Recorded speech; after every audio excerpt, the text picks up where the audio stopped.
అందరికీ నమస్తే. నేను మీ శారదాని. Welcome to Sharada's channel. ఇవాల్టి స్పెషల్ రెసిపీ సగ్గుబియ్యం నానబెట్టకుండానే ఈ వేసవి కాలంలో కడుపులో చల్లగా ఉండేదానికి ఒక కమ్మని పాయసం తయారీ విధానం చూద్దామండి.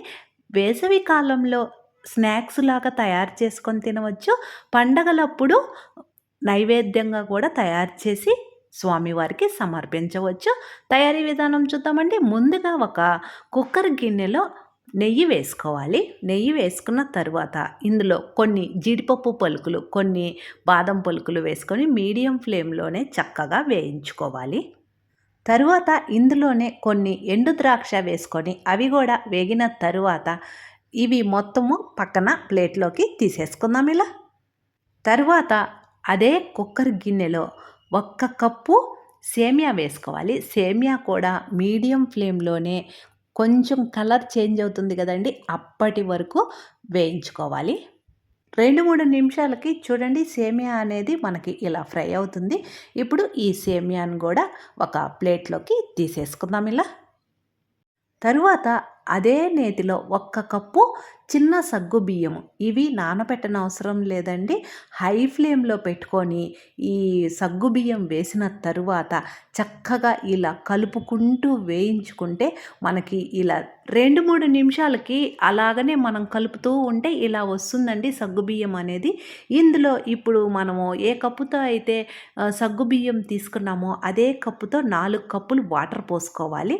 వాటర్ పోసుకున్న తరువాత 2 యాలకులు తుంచి వేసుకోవాలి. చాలామంది సగ్గుబియ్యం పాయసం అంటేనే టైం తీసుకుంటుందని చాలా వరకు మానేసుంటారండి. ఒక్కసారి నేను చెప్పిన విధంగా చూడండి, చేసి చాలా బాగుంటుంది.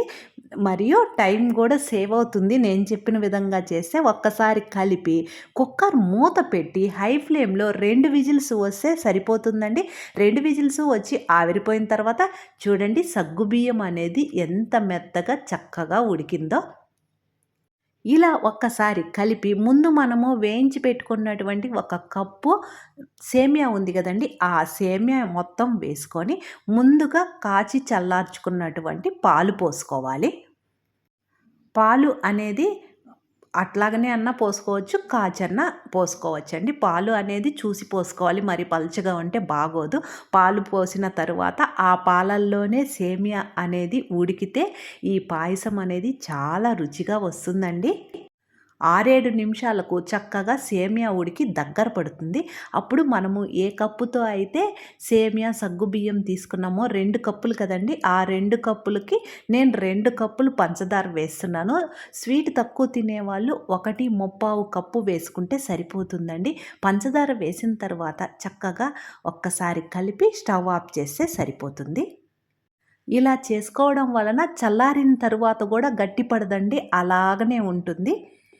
ఇలా చేసుకున్నటువంటి పాయసం అనేది ఈ వేసవి కాలంలో ఒంటికి చాలా చలువ చేస్తుందండి. దీనిని కాసేపు పక్కన పెట్టి ఉపయోగించుకోవచ్చు. లేదంటే ఒక గిన్నెలో పోసి ఫ్రిడ్జ్‌లో పెడితే చల్లగా, కమ్మగా, హాయిగా ఉంటుంది పొట్టలో తింటే.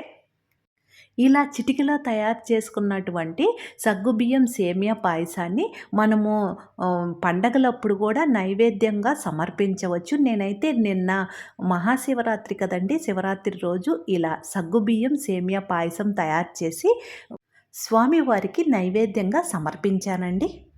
మీరు కూడా ఒకసారి ఇలా చిన్న సగ్గుబియ్యంతో పాయసాన్ని తయారు చేసి ఎలా వచ్చిందో నాకు కామెంట్ సెక్షన్‌లో తెలియచేయండి.